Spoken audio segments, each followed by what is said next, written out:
Good morning, friends. Welcome to one more series from the applied mathematics, and today we are going to discuss a very important part from integral, that is definite integral. First of all, we see what this mean by definite integral. So, what is the meaning of definite? Yet something certain within some limits. So the same thing happen with integral. If we are taking integration for specific limit, so we have seen in the general definition of integration that if this is a curve and the area between under this curve above this axis, so we just divide it into some horizontal part which is rectangular shape, and then we just add these areas, right? So just rebrush your knowledge of that that integration part that we have did. So we, from this thing, we have seen that if this is the delta x, very small infinite part, and this is the f of xi or f of x dxi, so we say that I is nothing but integration sum, because we are taking sum, so f of xi into dxi, and to get the more approximate value, we just put the limit as I tend to infinity. This kind of thing we have seen. Now suppose, now this is, we are calculating for the whole x-axis. Now suppose I have a specific problem where this whole x-axis is not required to me. So basically there is something that I want to calculate between these 2 points. This is A, this is B. So all these calculations are not useful to me, right? I just want this part. This is my specific target and I want only this part because my problem lies in this part only. So in this case, sorry. So in this case, instead of having the integration over the whole x-axis, I just want to take integration between these 2 points, and that is nothing but definite integral. So in definite integral, we calculate the integration of the function in a same way that we have learned in general form of integration, but we just want a specific value, or we just want to calculate it between two specific value of x or y axis. So how we write this? We write this as I equals to integration a to b f of x dx, and that is called definite integration. So there is theorem like how we know how to solve this fx dx, right? But we don't know what we do if we have a certain limit here. So how I put this limit? This is called lower limit or lower bound, and this is called upper limit or upper bound. So I am starting from A and going to B. So that's why we take it A to B. Okay. Now, what should we do with this limit? How we apply this limit? So there is a theorem that suppose integration of f of x dx is represented by f of x, capital F of x, then in this case, if I have I equals to integration a to b fx dx, then this part will be the same. I need to solve the integration using the same formula and everything. So my integral value will be the same, f of x, and I just apply this upper and lower limit there. And how I am going to apply this? I will write this as f of b. This is the upper limit. I will replace the x with my upper limit minus f of a. This is my lower limit. And whatever I got after this calculation, that will call my integral value I. So for example, I will show you one simple problem here. So suppose I want to find out integration 1 to 2 x into dx. Okay, so just observe how I am solving it.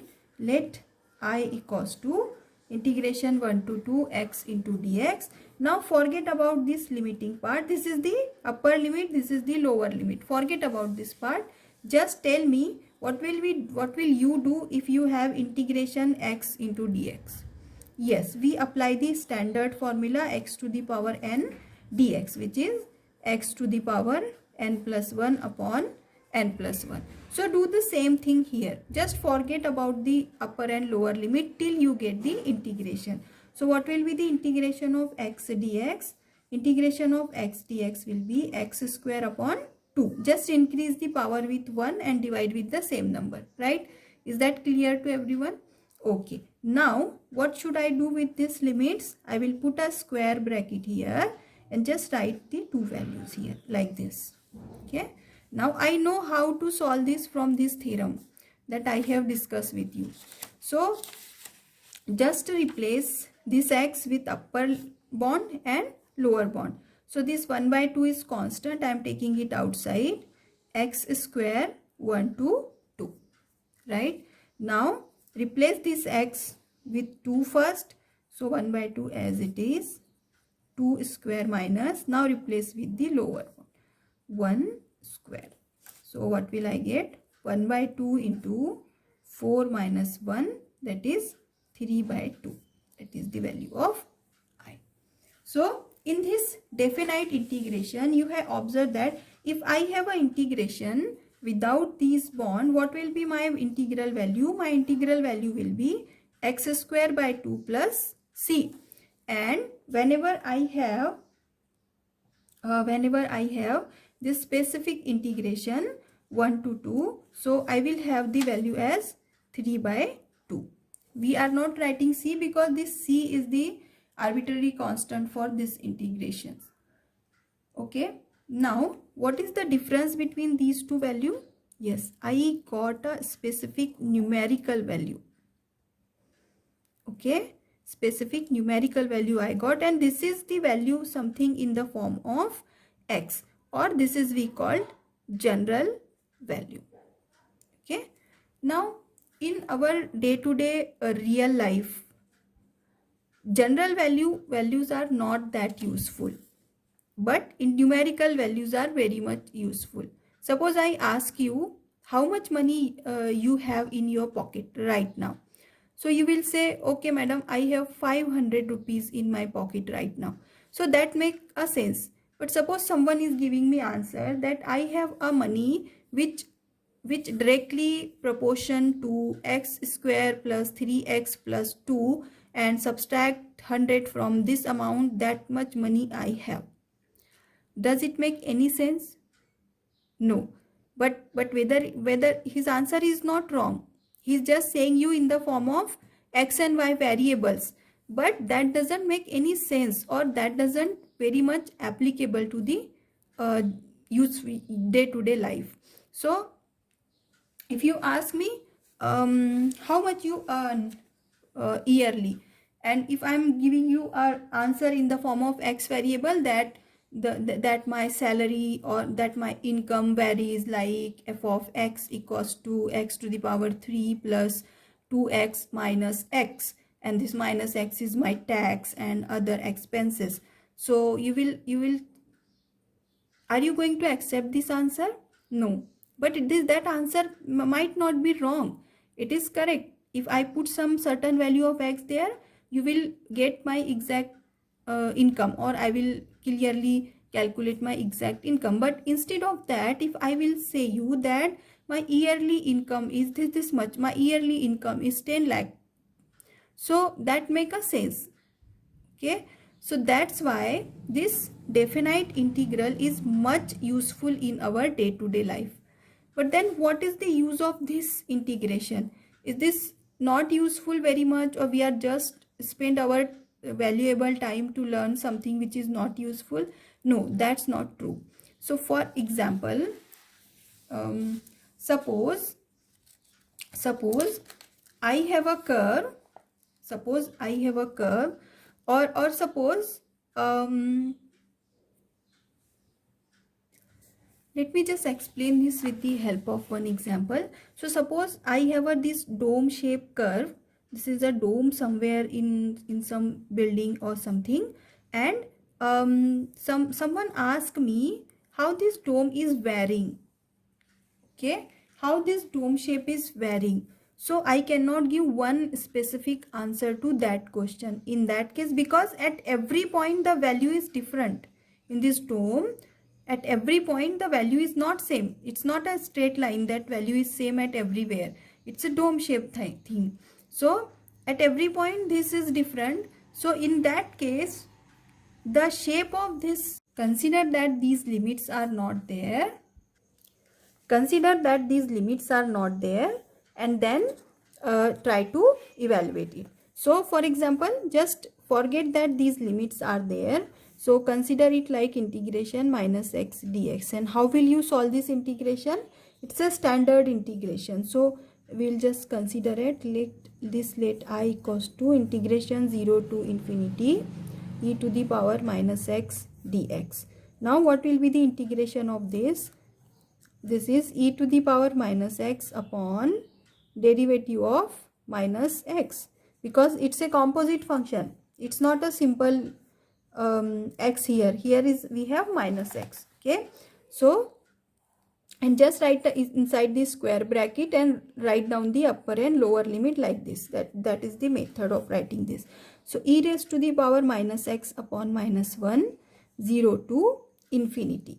Now this minus sign is constant. I am just writing it out of integration 0 to infinity. Now just apply the upper limit and lower limit to the x value. So minus e to the power minus infinity minus e to the power minus 0, and that is nothing but minus e to the power minus infinity plus e to the power 0. Now e to the power minus infinity is 0. This value is 0. Okay, so e to the power minus infinity is 0. So I just write here minus 0 plus 1. These values you need to remember, or don't remember it. It's very simple, because we know everything raised to the power 0 is 1 and e to the power minus 0 is 0. So I just substitute the value here. So minus 0 plus 1, which is 1. So finally what I get, my integration I equals to 1. Okay. Next example that I want to discuss with you is, I have write it here, integration 1 to 0 1 upon 3x minus 2 dx. So first of all, let me consider this as I, so that it will be easy to write as 3x minus 2 dx. Now as usual, just forget that these limits are there. So what will be the integration of 1 upon 3x minus 2? It is again the standard integration of 1 upon ax plus b dx, which is nothing but log of ax plus b upon derivative of ax plus b, because it's a composite function, right? Remember. So now I will write this as log 3x minus 2 upon derivative of 3x minus 2 limit 1 to 2. Okay. Now log 3x minus 2 upon, what will be the derivative of 3x minus 2? It will be 3 minus 0, because derivative of x will be 1. So 3 minus 0 means 3, 1 to 2. Okay. So just apply the upper and lower limit, that you know how to do it. So I will apply it. So 1 by 3 will be the constant that is out of the bracket, and I will apply the limit on log 3x minus 2 1 to 2. So first apply this upper limit here, replace the value.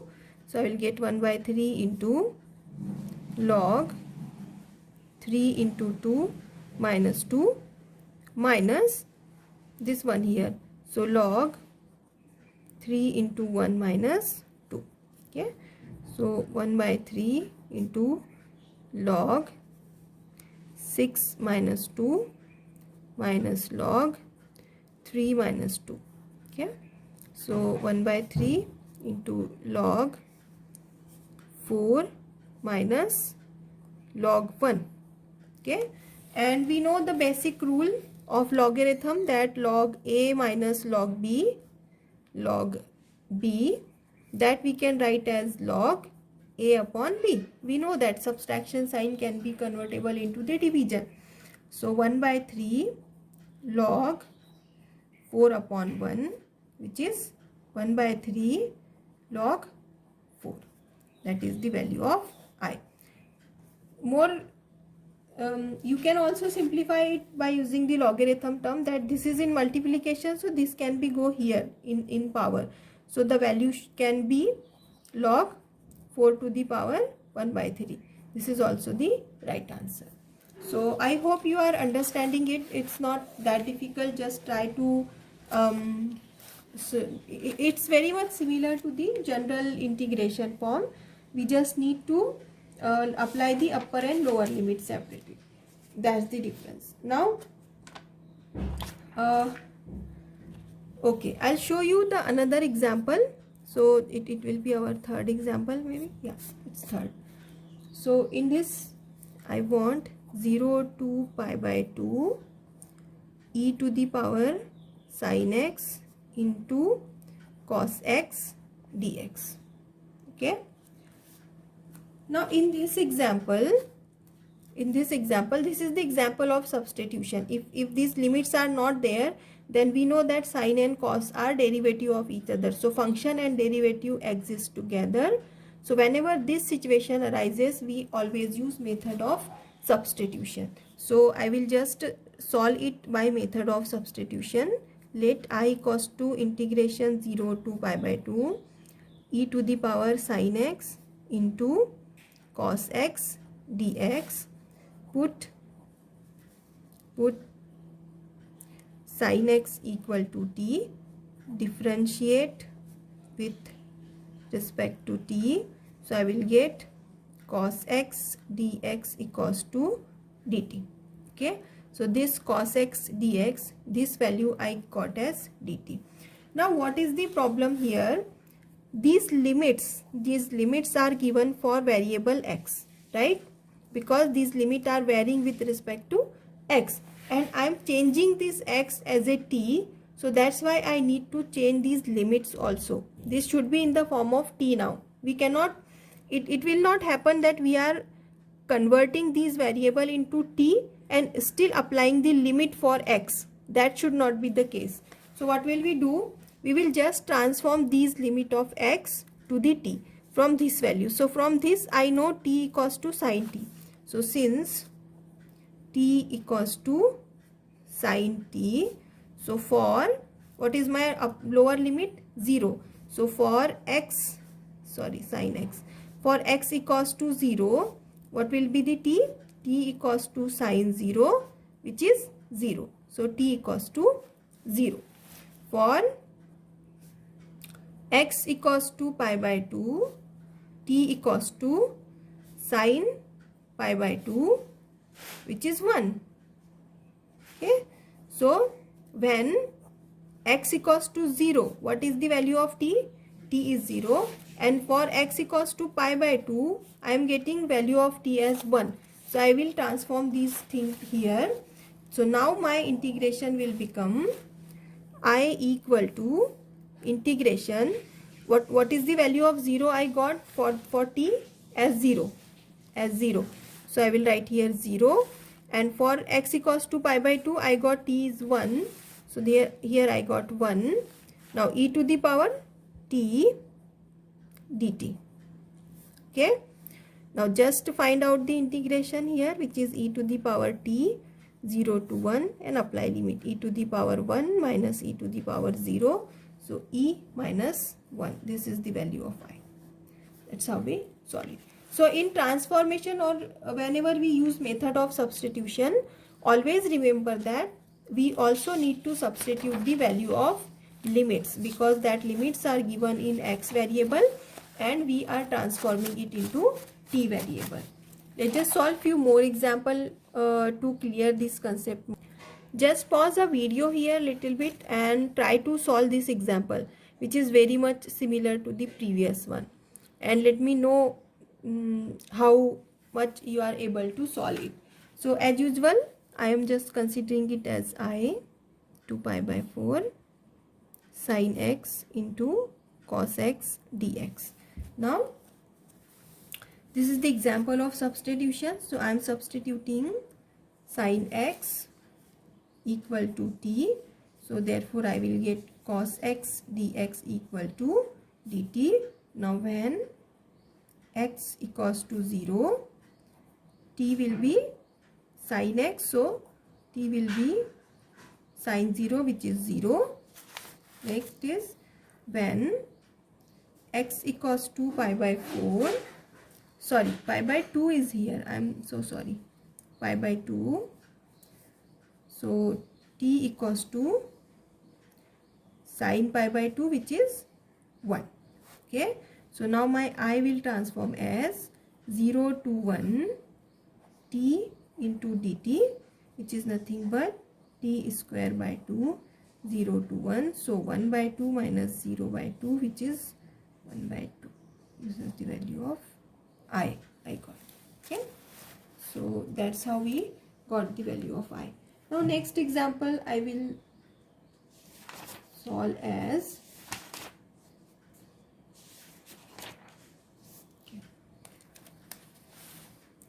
just taking this side. So next example is integration 5 to 10 1 upon x minus 1 into x minus 2 dx. Okay, now if the limits are not there, then you know that this example is an example of partial fraction, right? We solve this kind of example using partial fraction. So same thing we are going to do here, nothing change. Let I equals to integration 5 to 10 1 upon x minus 1 into x minus 2 dx. Now resolving into partial fraction, I'll get 1 upon x minus 1 into x minus 2 equal to a upon x minus 1 plus b upon x minus 2. Now just pause the video here and try to find out these fractions here. Let me know what value you are going to get it. Okay,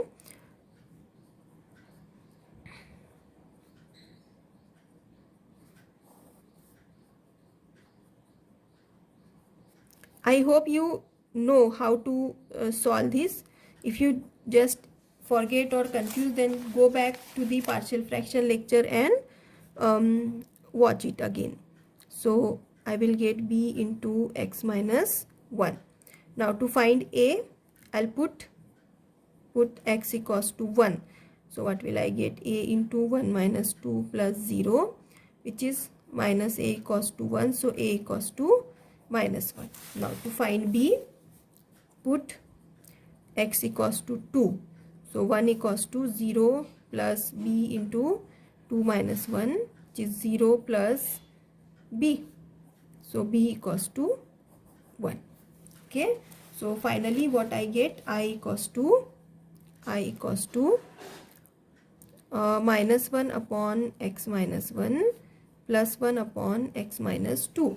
So sorry, integration 5 to 10, and this is the dx here. So I'll get minus log x minus 1 plus log x minus 2, 5 to 10. Okay, so this is nothing but we can simplify as log a minus log b is log a upon b. So log x minus 2 upon x minus 1, 5 to 10. Okay, now just apply the upper and lower limit here on both sides. So I will get simply, okay, I'll get I equals to log, okay, 10 minus 2 upon 10 minus 1 minus log 5 minus 2 upon 5 minus 1. Okay, so this is equal to log 10 minus 2, 8 upon 9 minus log 3 upon 4. Okay, so this is the answer, the final answer.